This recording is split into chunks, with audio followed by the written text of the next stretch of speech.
Before diving into this incredible story, remember to subscribe to the channel and turn on notifications. Here, every story has something to say, and you won't want to miss a single one. The street was eerily silent that morning, a heavy silence broken only by the metallic clinking of handcuffs. In the middle of the road, surrounded by police officers with tense faces, stood a woman with short hair and piercing eyes, handcuffed behind her back. Her civilian uniform betrayed nothing of her military past, nothing of the precision and composure that had made her legendary. She was Lena Carter, a decorated and feared Marine sniper, and yet, today, she was being treated like an ordinary criminal. An officer, visibly nervous, read his rights aloud in a trembling voice. "You are under arrest for..." "Wait," Lena interrupted, her voice calm but firm. "Do you know who you're talking to?" The police officers exchanged confused glances. At that moment, a black car screeched to a halt, and an imposing figure stepped out. A four-star general, impeccably uniformed, advanced, his footsteps echoing on the asphalt. He raised his hand to demand silence. "Gentlemen. Ladies." He began in a deep but measured voice. "You are about to make a grave mistake." The police officers stiffened. The general approached Lena, placed a hand on her shoulder, and murmured, "Lena, I'm sorry it had to happen this way." Then, turning to the officers, "This woman served her country honorably and deserves your respect, not your handcuffs. Now you will let her go." Silence fell once more.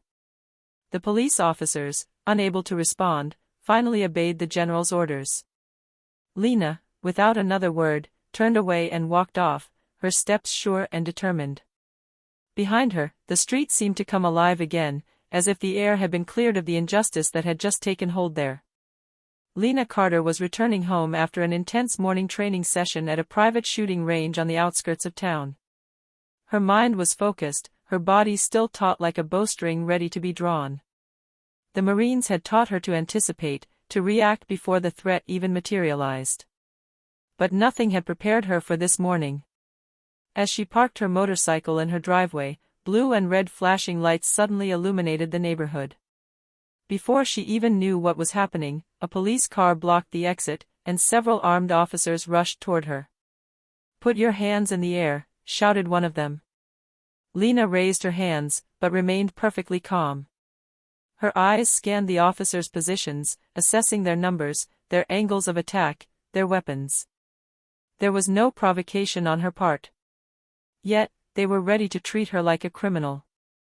"What do you want from me?" she asked in a firm voice. "We have an arrest warrant," replied a police officer, avoiding her gaze. "You are a suspect." He paused, visibly uncomfortable. Lena felt her blood run cold, but remained motionless. She knew panic would be fatal. She took a deep breath and said calmly, "You'd better check your facts. I'm not who you think I am." Before the situation could escalate, an authoritative voice boomed from behind her. "Leave her alone. Now." A four-star general, immaculate in his uniform, advanced swiftly, his boots pounding the asphalt. The officers stopped dead in their tracks, frozen by the sheer authority emanating from him. "Lena Carter," he announced, approaching. "These people have no idea what they're doing. I'm here to right this wrong." The handcuffs were removed, the guilty glances of the police officers meeting the general's. Lena thanked him with a simple nod, her heart still pounding. But she knew this was only the beginning. "It looks like you have some unwanted visitors," the general murmured, handing her a radio. "You're no longer safe, even here. You need to understand why they've targeted you." Lena then understood that someone, somewhere, knew about her military past, and had decided that her silence would not last forever. Lena sat down in the general's private office, a simple room equipped with every conceivable military technology. The walls were covered with maps, satellite photos, and classified reports. She knew that nothing in it was meant for public view. The general, ever vigilant, placed a hand on a stack of files. "Lena, you weren't arrested by chance. Someone falsified information to make you look like a threat." Lena frowned. "Who? And why now?" The general sighed, almost weary. Your past as a sniper is exceptional, but it has always attracted the attention of those who want to exploit your skills. Secret military contracts, clandestine operations, and enemies you thought you had left behind. He handed her a sealed file. Lena opened it carefully. Photos of her on missions, notes, and even names she hadn't heard in years.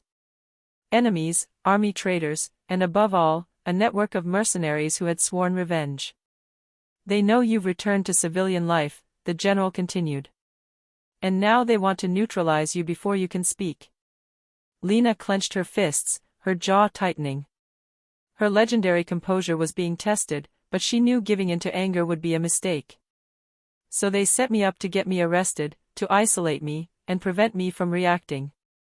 Exactly, the general confirmed. And there's worse, they have men inside. People who have access to sensitive information.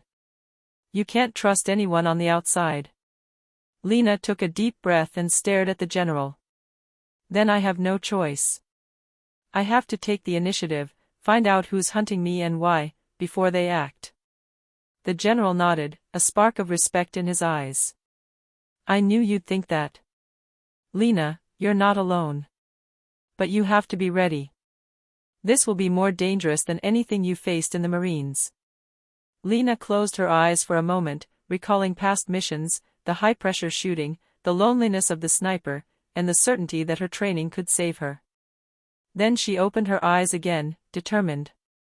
So let's show them that underestimating Lena Carter is the worst mistake they could make.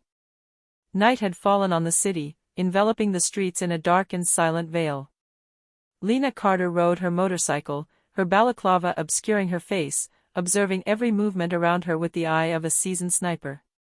Every detail mattered, the light from a window, the reflection in a rearview mirror, the faint sound of a door opening.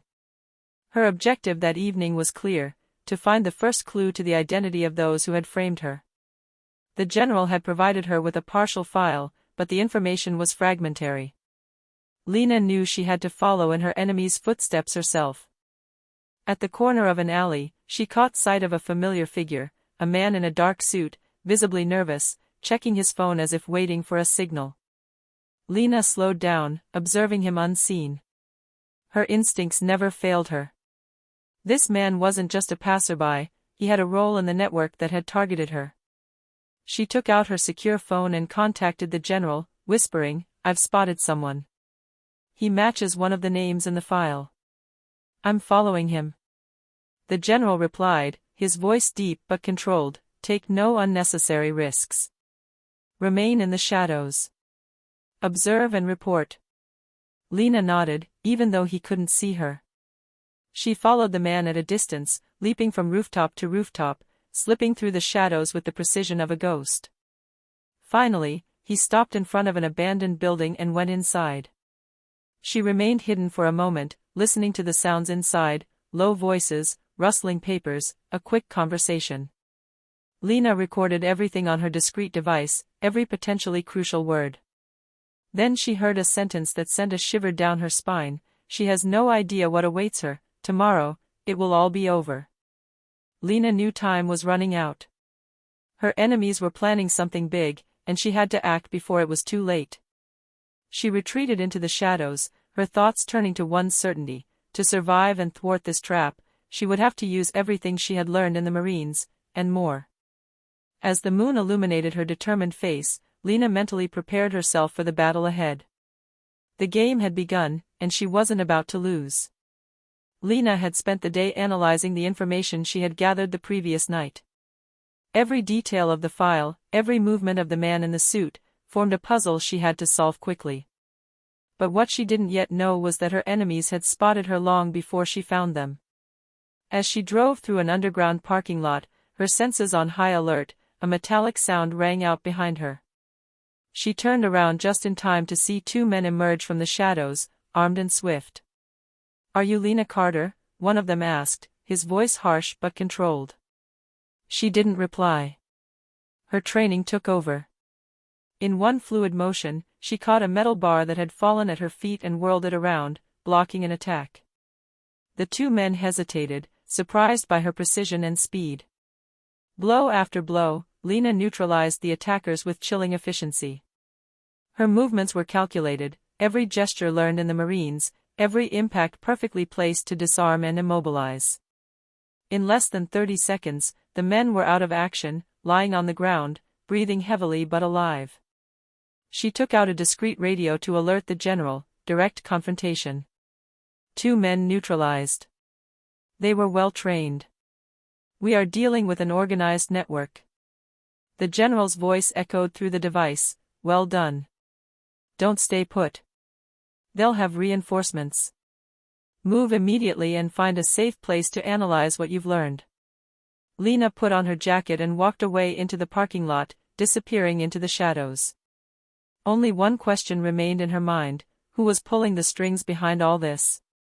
The men she had confronted were merely pawns. Someone far more powerful and dangerous was manipulating events from the shadows. Back in her secure apartment, she reviewed the file and recordings again. One name kept coming up, linked to a series of targeted attacks and dubious military contracts. It was the first piece of the puzzle, but she knew that every step forward exposed her further. For Lena, it was no longer just about survival. It was about uncovering the truth and taking back control of her life. And if her enemies thought they could corner her, they would soon realize they had awakened a sharpshooter capable of striking before they could react. Lena spent the morning poring over files and cross-referencing the information she had gathered the previous night. Every lead, every name, every location seemed to point to a complex network of former mercenaries and corrupt officers. But one name kept coming up: Derek Vaughn, a former special operations agent, missing for years, and known for his brutal methods. The general entered the room, his expression grave. Lena, if Vaughn is behind all this, then you're not dealing with just any network. You're facing someone who knows military tactics perfectly. He'll anticipate every move, every reaction. Lena nodded. I know. But if he wants to hunt me down, I'll hunt him down too. Her voice was calm, but her eyes shone with icy determination. The general held out an interactive screen displaying maps, routes, and intercepted communication diagrams. Vaughn has contacts everywhere. His men blend in with the civilian population, using advanced technology to remain undetected. But here, he pointed to an industrial area on the outskirts of the city. This is a critical point. This is where you might find the first real clue. Lena analyzed the map, memorizing every exit, every entry, every potential angle. Very well. I'll start tonight. As night fell, Lena approached the industrial complex. Her sharp eyes detected every movement, every shadow. She silently climbed the fences and entered the compound. Inside, strange activity: armored vehicles, men in civilian clothes carrying crates, surveillance screens everywhere. She slipped behind a stack of crates and observed. A conversation caught her attention. We're making sure Lena Carter doesn't escape this time. The plan has to be perfect. Lena knew she had found the heart of the network. Every word confirmed that this trap wasn't improvised, everything was orchestrated by Vaughn. She discreetly took out her device to record, aware that this recording could be crucial for the general and for justice. As she retreated into the shadows to analyze what she had just heard, one detail caught her eye: a symbol painted on one of the containers, a symbol she had seen before on a previous mission. This sign meant that Vaughn was working with partners abroad, and that the scale of the conspiracy exceeded anything she had imagined. For the first time since her arrest, Lena felt the pure adrenaline rush of the hunt. It was no longer a question of self-defense or immediate survival. It was about striking at the heart of the conspiracy, and showing that no one, not even Derek Vaughn, could underestimate Lena Carter. After her first foray into the industrial complex, Lena knew she couldn't act alone. The conspiracy led by Derek Vaughn was too vast, too well organized. She needed to find reliable allies, and fast. The general was waiting for her in a secure hideout, a flicker of concern mixed with respect in his eyes. Lena. I've prepared a small team. People I can trust completely. But you'll have to work with them, even if it's not your style. Lena nodded. She had known the general for years and knew his choices were always calculated. She entered the room where the team was waiting for her. 3 figures stood there. Maya Jensen, expert in infiltration surveillance, capable of penetrating any system of security. Cole Ramirez, former Navy SEAL, specialist in close combat tactics and rapid extraction. Dr. Elias Novak, genius hacker, formerly employed by the government to neutralize cyber threats. Their eyes were attentive, but they all knew they were dealing with Lena Carter, a woman capable of neutralizing her enemies before they even had time to breathe. "Okay," Lena began, "Vaughn and his network have been planning to take me down ever since I left the Marines. They have men everywhere, and they don't hesitate to kill." She showed the images and recordings she had obtained. "We need to strike quickly, but discreetly. If we get caught, they'll disappear and start again somewhere else." Maya nodded. "I've already identified weaknesses in their surveillance network. We can penetrate their communications undetected." Cole added, "And I've studied their physical security methods. We can infiltrate, but it will be risky." Dr. Novak, looking focused, murmured, "Vaughn doesn't know I can access his secure databases from the outside. If there's a vulnerability, I'll find it." Lena smiled slightly, a rare moment of relaxation in the tense atmosphere. "Perfect. So everyone knows what they have to do. This mission won't be easy, but together, we have a chance." The general intervened, "Lena, be careful. Vaughn will never underestimate you, but he respects those who act with precision. Leave nothing to chance." As the team began to plan their moves, Lena stood apart for a moment. She reflected on her unjust arrest, how it had all started, and the silent revenge she was about to orchestrate. For the first time in years, she felt a mixture of excitement and determination. She wasn't just going to survive. She was going to take back control and strike back at those who had underestimated her. The hunt was on. The light rain blurred the city's outlines, transforming the streetlights into hazy halos. It was the kind of night that whitewashes mistakes and strengthens cover, perfect for an intrusion. Lena and her team lay hidden in the shadows, a few blocks from the logistics complex where Vaughn had established his network. Everyone had a specific role. No wasted words. No lone heroism. Maya Corda whispered the connection. "Countdown in 30 seconds. Cameras replaying on a loop." "Elias, are you ready?" "I'm in," Novak replied through the earpiece, his voice calm but focused. "I'm injecting a fake stream onto their servers, 20 minutes max before they reconnect everything. Take advantage of it." Cole locked his harness. "We'll enter through the south door." 3 minutes of silence, then we'll split into 2 teams. "Lena, you're with me on the platform, Maya will cover our backs." They crossed the electronic fence like shadows. Lena's blood flowed cold and clear in her veins, no panic, no unnecessary excitement, just mechanical precision. As they approached the building, the mechanics of the plan fell into place, a sensor disabled, a gate opened, muffled footsteps on metal. Inside, the hangar hummed with seemingly mundane activity, crates, pallet jacks, hurried figures. But Lena's eyes could read anomalies. An armored vehicle that looked too new. Crates marked with a familiar symbol. They reached the communications room. The walls gleamed with monitors and server racks. Cole dealt with the sentries patrolling in step, a sharp, silent movement, and 2 men collapsed without a sound. Lena placed her bag on a console and began to work. Her fingers, trained in life-saving techniques, glided across the keyboards like the trigger of a rifle, quick, precise. Novak whistled softly, "I've opened a gateway to the archives. But there's a layer of military encryption. Not standard. Someone cobbled this together to resist government intrusions." Lena narrowed her eyes. "So we're not just stealing files. We're looking for something Vaughn has hidden and reinforced." "Go on." The minutes stretched out. Maya, stationed at the entrance, kept a watchful eye on all 6 of them, never losing a moment's vigilance. Through the glass, Lena saw Cole watching the door, an eyebrow raised.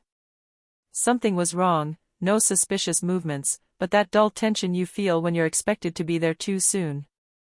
Suddenly, a silent alarm flashed, not the kind from the video systems, but a discreet signal, hidden within the internal network, that only Elias could have detected. Novak grunted, "They have a backdoor I hadn't spotted. Someone's put a physical listening device on their network. We might have triggered a verification routine." "We're leaving now," Lena ordered. No resistance.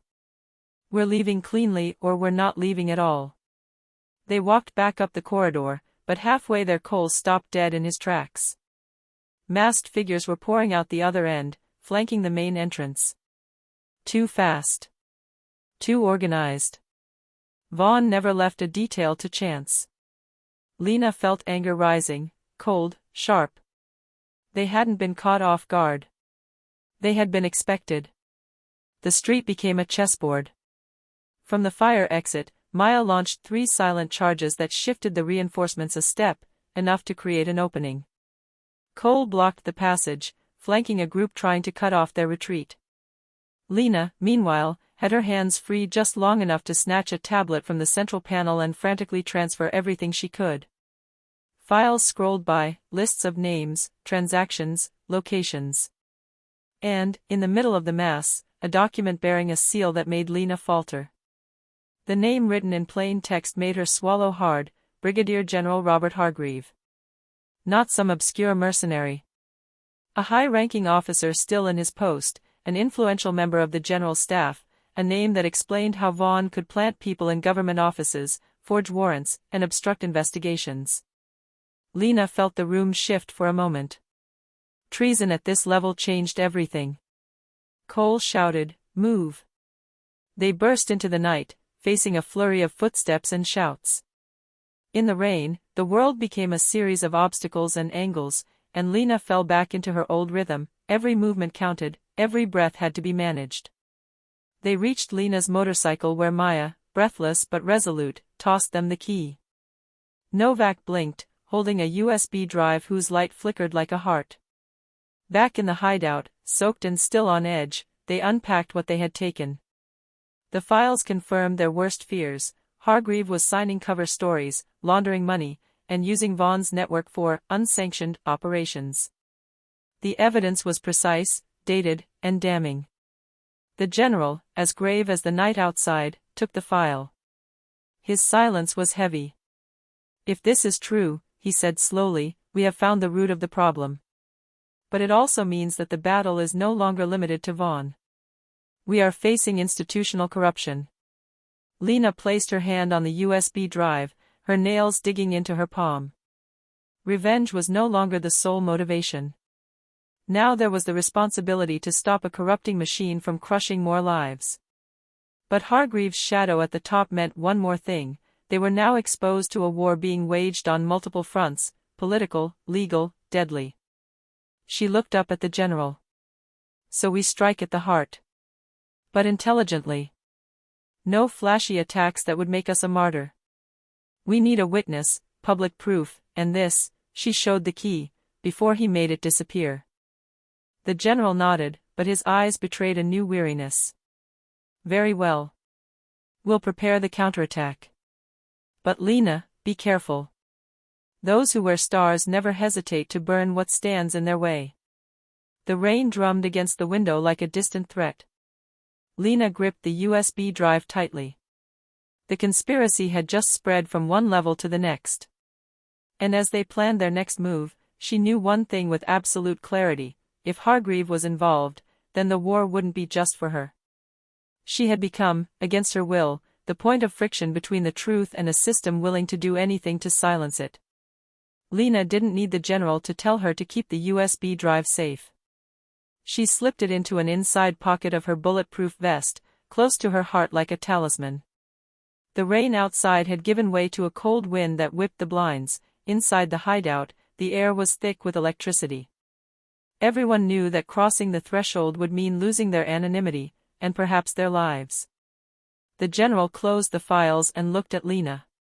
"We have 2 choices," he said bluntly.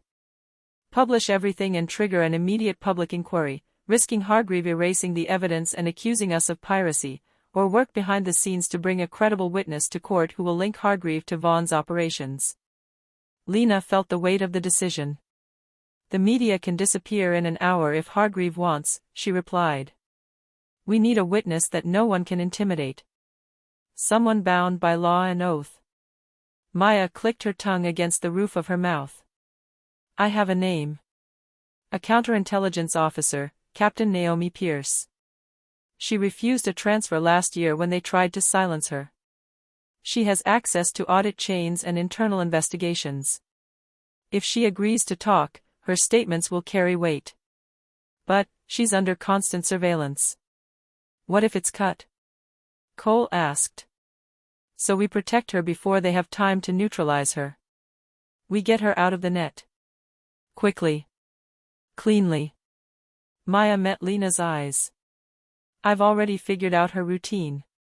She takes the bus at 7:15. Her apartment has a window overlooking the East Alley. The general nodded. Simultaneous extraction and proof plan. Elias, you prepare encrypted copies of the key. 3 copies. 2 for security, 1 to reveal, at the right moment. Novak, pale but focused, was already typing away on his computer. I'm going to create an immutable fingerprint. A time-stamped copy, digitally signed by neutral third parties. If Hargreave tries to delete the originals, we can prove they existed at that specific moment. The following night, the city seemed less vast, narrow, like a corridor leading either to victory or annihilation. Lena and Cole positioned themselves on high ground, silhouettes in the halo of a street lamp. Maya slipped under a hijacked delivery van. Novak, camouflaged in a cafe across the street, maintained contact. The bus arrived on time. Naomi Pierce, slim with her hair pulled back, stepped off with the same swiftness and care as a woman who had learned to measure each step. When she entered her building, Lena knew they had a window of opportunity before surveillance noticed her. Lena slipped behind the landing door, pressing her hand against the metal to silently pop the lock. Cole covered the hallway with a pocket knife and a confident stare. Naomi stood in the doorway, surprised to find strangers, but it was her gaze, the gleam of a woman who has seen enough horrors to recognize danger, that changed everything. Captain Pierce? Maya whispered, stepping out of the shadows. We don't have time to explain. They'll destroy this room if we linger. We have evidence linking a brigadier general to a mercenary network. If you help us, no one will be able to intimidate you. Naomi glanced around the room, gauging their sincerity. After a heavy silence, she nodded slowly. I know Hargreave. His tracks are clean, but I know where he hides what he doesn't want to see. I'm coming. They exfiltrated her through the East Alley, soaked streets, flickering streetlights, and Novak deployed jammers on local frequencies in real time. The feeling of being hunted crept over Lena like a chill. Yet they hadn't fallen into the trap yet, for now, they were skirting it. Everything changed when an unexpected helicopter cut through the night, its rotor screaming like a hungry beast. An amplified voice broke the connection, "Stop. By order of Brigadier General Hargreave, you are under arrest." Lena's heart leaped. Hargreave had visibility. Not just hands on the levers, he had eyes. And they had just closed. The general, safely ensconced in a secondary hideout, calmed the team with an icy voice. We're activating Plan B. Naomi, you must provide us with the list of accounts and coded transactions that can link Hargreave. Elias, upload the first fingerprint. Maya, create a diversion and get her out through the south exit. Lena, bring back the physical evidence, the key and the files. Cole, cover. The diversion was brutal and blatant, controlled explosions in a remote area, fake sirens, false alert messages. The forces mobilized for the cordon were instantly redirected. In the orchestrated chaos, Madagascar's shadows became an open path. But Hargreave was no amateur. On the radio, his voice, clear, perfectly measured, retorted, "You're playing with fire, General. You don't know how hot it can get." The general silently responded with an order, "We're retreating to the rendezvous point. Naomi, I need your signature on the timestamp." We need an irrefutable chain of responsibility. In the now torrential rain, they reached a secure building. Naomi placed her fingers on Novak's tablet, his identity verified, his oath engraved in the metadata. Novak launched the first immutable copy. It's done, he breathed. It's sealed offline now. Not even Hargreave can. A salvo of non-lethal shells shook the pavement like a thunderclap. Armored vehicles cut across their path, too late. They surged into the building and locked the door, panting, wet, alive. The calm after the storm was brief. Naomi, still pumping with adrenaline, looked Lena straight in the eye. You have proof. But there's something else. Hargreave has political connections. If we go after him head-on, we risk being branded as traitors. Lena felt bitterness rising. And if we do nothing, people will die. Innocent people. We can't stay silent just because he wears stars. Naomi placed a hand on the USB drive, as if to check its authenticity. Very well. We're preparing the public release. Not a messy leak. A release that irrefutably links Hargreave to the documents you have. We must choose the right organization, the assembly that cannot be corrupted. The general nodded, but his gaze betrayed an awareness of the price to be paid. We'll call on some old allies for congressional inspection and an investigative journalist with an impeccable reputation. We're presenting the key, Naomi, your sealed deposit, the testimonies. We're preparing the mat. Lena watched the rain stream down the fogged windowpane. The war had just escalated, Hargreave had responded, and his reaction proved one cruel but clear thing: they weren't just fighting a man, but a machine. And that machine, to protect itself, would crush everything in its path. She gripped the key tightly in her hand, more tightly than necessary. Very well, she said softly. Then we'll lay everything out on the table. And if the price is high, well, at least we'll know why we paid it. The room seemed to hold its breath. Outside, the sirens faded into the distance, replaced by a low rumble of threats yet to materialize. Lena looked at her team, Maya, Cole, Naomi, Novak, and knew the road ahead would be long, loyalties would be tested, sacrifices would be demanded. But the course had been set. The truth was now a beam in the dark. Now it had to be lit in front of millions of eyes, and prevented from being extinguished by anyone, not even a 4-star general. They had never imagined that the truth would emerge so quickly into the light. In less than 48 hours, Novak had multiplied the time-stamped copies, Naomi had sealed her depositions with an upright magistrate whom the general had known for years, and Maya, thanks to her contacts, had found an investigative journalist whose editorial line did not sell out to pressure, Alexander Morel. The plan was simple on paper and dangerous in reality: hand the evidence over to Morel, trigger a controlled release, then use media and legal protection as a shield. But simple and safe were rarely twins in that world. They all met in a stark room of a discreet hotel, a false meeting for real stakes. Novak handed the USB key in a sealed envelope to Morel, who listened without blinking. His eyes held the weariness of men who have seen too many secrets to be naive but not enough to give up. I will only publish if I can corroborate the evidence and guarantee legal protection for my sources, he said. You give me the file, I put it on the table. No exaggeration, no sensationalism. Just the truth, black and white. Naomi interjected, we have prepared a printed audit file, time-stamped copies, and the testimony I will give tomorrow morning before a select congressional committee. If everything is done sequentially, Hargreave won't have time to silence everyone. The general added coldly, and if Hargreave tries to have Morel arrested? We have contacts in the inspectorate. They will simultaneously trigger a media alert. Everything fell into place, timed like a military operation. The next morning, Naomi gave her testimony. She spoke calmly, each sentence measured, each procedural quotation placed like a cornerstone. Her professional identity and her oath lent weight to the account. Congress was not a country court, it was a theater of procedure, and Naomi knew the stage. Upon the public announcement, Morel published the investigation, a lengthy report, supported by documents and images, disseminated by several news outlets thanks to advance copies and a network of trusted contacts. The effect was immediate.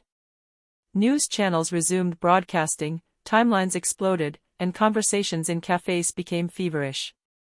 For a fleeting moment, the power of the stars was shaken by the cold, hard mechanics of the evidence. But that was exactly what Hargreave wanted. As the first headlines broke, Lena felt the first shockwave: sirens, helicopters, shouted orders. Hargreave, anticipating the situation, had launched his own counteroffensive, a maneuver designed not to prove his innocence, but to paralyze his accusers. There were summary administrative arrests of witnesses, mass searches, and above all, an orchestrated media smear campaign, with targeted leaks undermining Naomi's credibility and insinuating that Morel had been paid by foreign interests. Maya was the first to spot the clue that changed the atmosphere: a doctored video, subtly retouched, presented as proof that Naomi had falsified documents. The deception was sophisticated, deep fake and editing, enough to unsettle a hasty mind and create public doubt. "They're playing on confusion," Cole growled. "They know how to drown the truth in noise." The general reacted quickly. "We cannot allow the narrative to be distorted. We counterattack on credibility, we publish the sealed digital fingerprint, we request an independent verification of the metadata. We render the fake video obsolete through technology." But in the shadows, something else was brewing, more intimate and more brutal. A name written on one of the files Lena had stolen had appeared in a classified report, Operation Ophiuchus. The document mentioned civilian targets, journalists, lawyers, activists, marked for discreet neutralization. The cold breath of reality hit Lena. The conspiracy wasn't just about covering up black markets or laundering money. It was about controlling dissenting voices. The day was filled with tension. Naomi was summoned again by an internal investigation unit. The words were polite, but the threatening tone left little room for error. Lena, stationed outside, felt fear rippling through her bones, not for herself, but for Naomi, for Morel, for everyone who was now marked. As the sun began to set, the real violence erupted. A car bomb exploded near the home of a lawyer who had agreed to cooperate. The shockwave shook the city's facade and reminded Lena of the line between conflict and carnage. An emergency barricade was erected around key witnesses. The security forces, loyal to the general and their code, increased their vigilance. Nevertheless, Hargreaves' maneuver had sown the seeds of his own desire, doubt. Senators hesitated, some calling for a retreat to avoid an institutional scandal. The media, hungry for scoops, ran headlines about both sides of the story. The public, bombarded with conflicting images and counter-images, wavered between anger and disbelief. Lena spent the night as she had learned to do, vigilant, motionless, a sentinel amidst the turmoil. She knew it wasn't enough to have the truth in her hands, she had to protect it, make it impossible to erase. For that, she needed more than a USB drive and a journalist of good faith. She needed solid witnesses, powerful allies, and above all, the courage to weather the storm. Before dawn, the general called to him in a low voice. "They'll strike again. Hargreave won't stop. He'll burn everything to protect himself. We have a window of opportunity to strike legally. The internal investigation can be officially opened if we present an irrefutable chain of evidence. But it will require a sacrifice." Lena remained silent. The word hung heavy between them. She thought of Naomi, Morel, Cole, Maya, Novak. She thought of the people whose lives would be caught in the crossfire. And she understood, with cold clarity, that the coming battle would demand more than precise shots, it would demand impossible choices. The chapter ended with Lena clutching the USB drive like a promise and gazing through the fogged window at the city preparing to burn, or to heal. An anonymous call on her radio whispered, "They've just located Naomi's hideout." Then silence, heavy as steel. The night breathed its last. The war for truth had just taken its cruelest form, one where shards of truth and shrapnel mingle. The will to win was no longer enough. Survival was paramount, and ensuring that, when dawn broke, the light would be that of justice, not that of a fire controlled by the powerful. Dawn had never come so quickly, yet so slowly. The first rays of light struggled to penetrate the blinds of the hideout as each member of the team trembled with nervous exhaustion. The previous night had changed everything: explosions, a car bomb, doctored videos. Their faces were marked, but their eyes remained hard. The general entered without knocking. His face bore the same dry expression as a man who had been making calculations for too long. Hargreave has launched a cleanup operation. They are locating the caches one by one. Naomi is trapped, they have surrounded her neighborhood. The sentence landed like a blade. Lena felt her heart clench. Naomi. More than anything, Naomi, the one who had put her signature and her oath on the chain of evidence, must not be lost. We'll get her out, Lena said in a low, sharp voice. Now. No more delaying. Let's go. Maya quickly placed a hand on Lena's shoulder. They have drones this time. Visible and invisible. We don't know who's loyal and who's been bought off. Novak clenched his jaw. I've distributed the time-stamped copies to neutral servers in 3 countries. Even if they shut everything down here, the evidence exists elsewhere. But Naomi, that's another story. They set off, quick and precise, like shadows crossing the still damp city. The drive to Naomi's building was punctuated by checkpoints, raised hair, and glances behind rear-view mirrors. When they arrived, the street was already cordoned off. Anonymous vehicles, men in plain clothes talking on radios in hushed tones, everything reeked of a staged scene. Cole whistled. Trap. They're trying to lure us in. Lena assessed the situation and replied, they want to divide us. They want to force a move and trap us. We'll go around via the rooftops. Naomi needs to exit through the roof, towards the back. Maya, you cover the south alley. Cole, with me. Novak, set up a digital exit window, jam the cameras for 30 seconds. Everything unfolded with the military precision they had envisioned, silent leaps across wet tiles, ropes, bolts forced. They reached Naomi's apartment. She was there, pale but alive, a bag packed, her eyes clear despite the fear. You did the right thing, Lena murmured. Naomi gripped her hand, not with false tenderness but with raw gratitude. They barely had time to catch their breath. The moment Naomi put a foot on the roof to climb down, shots from non-lethal weapons erupted in the alley like a thunderclap. Cole pushed Naomi off the roof, guiding her toward the rope. A figure appeared, gun pointed, a shot aimed to immobilize. Cole moved to take the impact. A flash, a crack. Cole collapsed, his breath coming in gasps, blood on his sleeve. The world suddenly felt small. Lena felt the anger, naked and swift, but anger wasn't an answer when time was running out. She immobilized 2 assailants with a precise movement, pulled Naomi into the shadows, and yelled into the connection, exfiltration now. Novak, cover.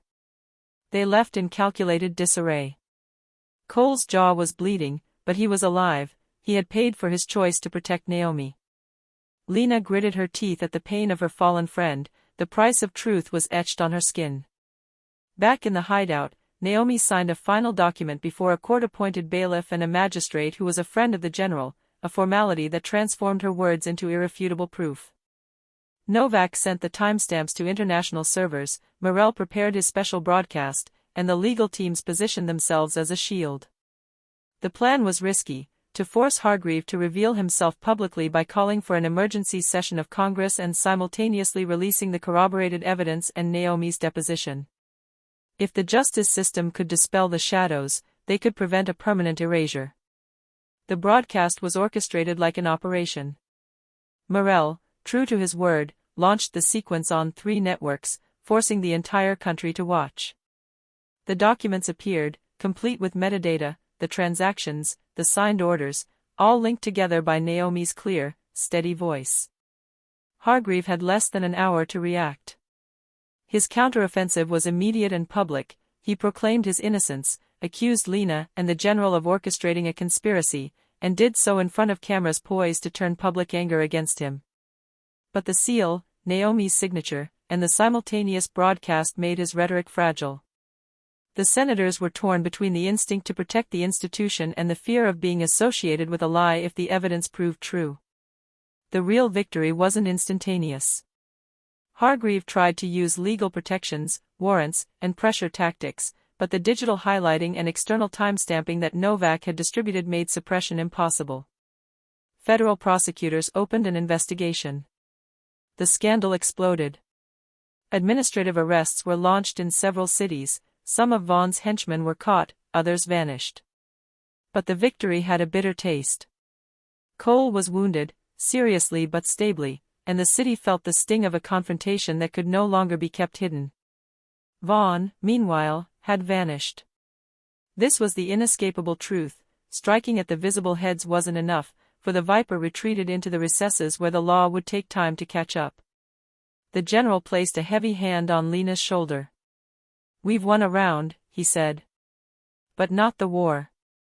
Hargreave may fall, but the system he protected, the networks, the complicity, is still active."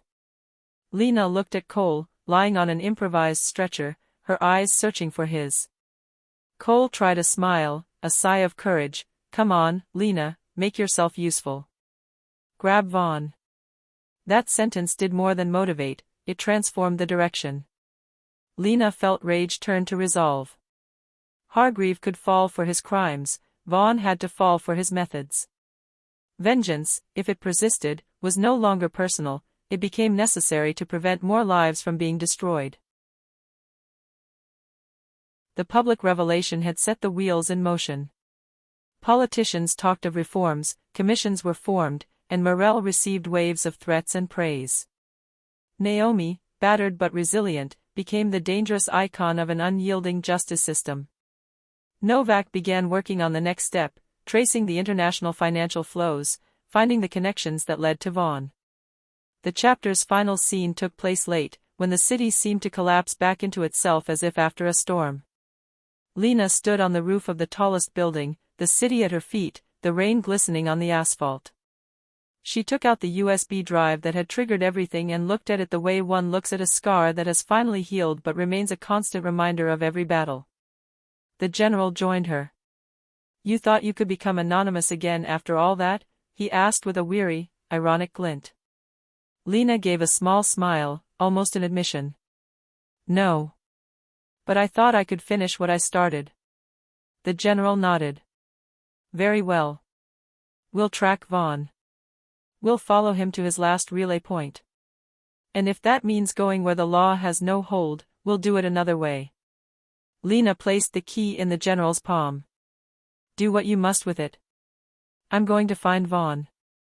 There was a silence as the city breathed beneath them, fragile and alive. Then Lena straddled her motorcycle, the engine roared, and she rode off into the night, which still held secrets. Behind her, the radio crackled. An unknown voice whispered, before anyone had time to reply, "We know where he is." The war, from now on, was taking a turn that would not be reversed.